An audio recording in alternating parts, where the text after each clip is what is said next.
লাল আলিমাল্লা মুহাব্বাত আলাহু, যার অন্তরে রসুল সাল্লাল্লাহু আলাইহি ওয়াসাল্লামের মহাব্বত নাই, প্রকৃত তার ভিতরে ঈমান নাই।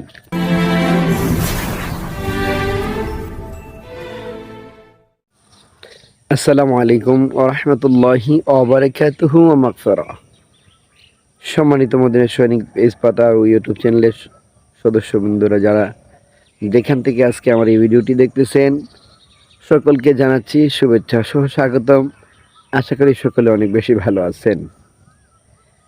আজকের এই ভিডিওটি রাসূল সাল্লাল্লাহু আলাইহি ওয়াসাল্লামের সুন্দর একখানা হাদিস মোবারকের আলোকপাতে আলোচনা হবে ইনশাআল্লাহ। ভিডিওটি না টেনে সকলেই দেখে যাবেন, আশা করি সকলেই উপকৃত হবেন। একদা আল্লাহ রাসূল সাল্লাল্লাহু আলাইহি ওয়াসাল্লাম সাহাবীদেরকে নিয়ে মসজিদে নববীতে অবস্থান করতেছেন। এমত অবস্থায় কোন একজন জৈনক ব্যক্তি তথা হযরত জিবরাইল আলাইহিস সালাতু ওয়াস সালাম আল্লাহর তরফ থেকে ইলমে দ্বীন শিক্ষা দেওয়ার জন্যে, ইলমে দ্বীন সম্বন্ধে দুনিয়াতে সকল মানুষের ভিতরে ঈমান, ইসলাম, ইহসানকে তরতাজা করার জন্যে মানব রূপ ধারণ করে নবী করিম সাল্লাল্লাহু আলাইহি ওয়াসাল্লাম তথা সাহাবা কিরামদের সম্মুখে এক জৈনক ব্যক্তি নামে উপস্থিত হয়ে গেলেন। তখন আল্লাহ রাসূল সাল্লাল্লাহু আলাইহি ওয়াসাল্লাম সাহাবীদের সম্মুখে মগ্ন থাকা অবস্থায় রাসূল সাল্লাল্লাহু আলাইহি ওয়াসাল্লামের সামনে এই জৈনক ব্যক্তি উপস্থিত হয়ে একের পর এক রাসূল সাল্লাল্লাহু আলাইহি ওয়াসাল্লামের কাছে প্রশ্ন ছুড়ে দিলেন। আর আল্লাহ রাসূল সাল্লাল্লাহু আলাইহি ওয়াসাল্লাম সেই প্রশ্নের জবাবগুলো দিতে থাকলেন। তা শুনে সাহাবা কিরামদের ভিতরে ঈমান, ইসলাম ও ইহসান নিয়ে আরো গভীরতা বেড়ে গেল। আসুন, ওই জৈনক ব্যক্তি আল্লাহ রাসূল সাল্লাল্লাহু আলাইহি ওয়াসাল্লামের কাছে প্রথম প্রশ্ন কি ছিল? জৈনক ব্যক্তি আল্লাহ রাসূল সাল্লাল্লাহু আলাইহি ওয়াসাল্লামের কাছে প্রশ্ন করেছেন, ইয়া রাসূলুল্লাহ, ঈমান কি? তখন আল্লাহ নবী, আমরা যে পড়ি বর্তমানে ঈমানে মুফাসসাল, সেই ঈমানে মুফাসসালের অর্থগুলো আল্লাহ নবী বর্ণনা করলেন। আমানতু বিল্লাহি ওয়া মালাইকাতি ওয়া কুতুবি ওয়া রাসূলি ওয়াল ইয়াউমিল আখির ওয়াল কদরি খাইরি ওয়া শাররি মিনাল্লাহি তাআলা ওয়াল বাসি বাদাল মাউত। আল্লাহর ফেরেশতার প্রতি বিশ্বাস করা, কিতাবের প্রতি বিশ্বাস করা, নবী রাসূলের প্রতি বিশ্বাস করা, তাদের ভালো মন্দের প্রতি বিশ্বাস করা, কিয়ামতের প্রতি বিশ্বাস করা, পুনরায় আবার আল্লাহর দরবারে হাজির হইতে হবে, সে তার প্রতি বিশ্বাস স্থাপন করা, এর নাম হলো ঈমান। দেখেন, এই যে বিষয়গুলো বলেছে, সেই বিষয়গুলোর ভিতরে একটা বিষয়ও নেই যেই বিষয়ে রাসূল সাল্লাল্লাহু আলাইহি ওয়াসাল্লামের সংযতি বা সংহতি, রাসূল ইসলামের সংস্পর্শ নাই। সেই জন্য অন্য এক হাদিস, লাল আলিমাল্লা মুহাব্বাত আলাহু, যার অন্তরে রাসূল সাল্লাল্লাহু আলাইহি ওয়াসাল্লামের মহাব্বত নাই, প্রকৃত তার ভিতরে ঈমান নাই।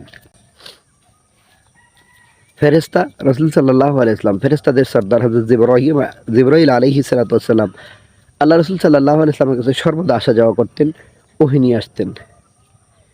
কিতাব, যে কিতাব আল্লাহ দুনিয়াতে প্রেরণ করেছেন তার মধ্যে সর্বশ্রেষ্ঠ কিতাব হলো পবিত্র কোরআন, যেটা আমাদের নবীর উপর নাজিল হয়েছে। নবী, যত নবী দুনিয়াতে আসছে সকল নবী আল্লাহর নবীর উপর ঈমান এনেছেন। তো সেই ক্ষেত্রে বোঝা যায় রাসূল সাল্লাল্লাহু আলাইহি ওয়াসাল্লামের প্রতি মহব্বত, ভালোবাসাই ঈমানের একটা মূল অংশ। 2 নম্বর প্রশ্ন জনক ব্যক্তি করলেন, ইসলাম কি? তখন আল্লাহ নবী বলে দিলেন, ইসলাম হলো ঈমান আনার পর 5 ওয়াক্ত নামাজ আদায় করা, যাকাত আদায় করা, হজ করা, মাহে রমজানের রোজা রাখা। এরপরে জনক ব্যক্তি 3 নম্বর প্রশ্ন করলেন, ইহসান কি? তখন আল্লাহ নবী বললেন, ইহসান হলো তুমি আল্লাহ তাআলার ইবাদত করো এমনভাবে যেন তুমি আল্লাহকে দেখে ইবাদত করছো। আর যদি তুমি তা না দেখো, তাহলে অনুভব করে নাও যে আল্লাহ তোমাকে দেখছেন। সর্বশেষ আল্লাহ নবীর কাছে ওই আগন্তুক ব্যক্তির আরেকটি প্রশ্ন ছিল, যে প্রশ্নের জবাবটা ছিল আল্লাহ রাসূল সাল্লাল্লাহু আলাইহি ওয়াসাল্লামের কাছ থেকে। যখন প্রশ্ন করেছে, ইয়া রাসূলুল্লাহ, কিয়ামত কখন হবে?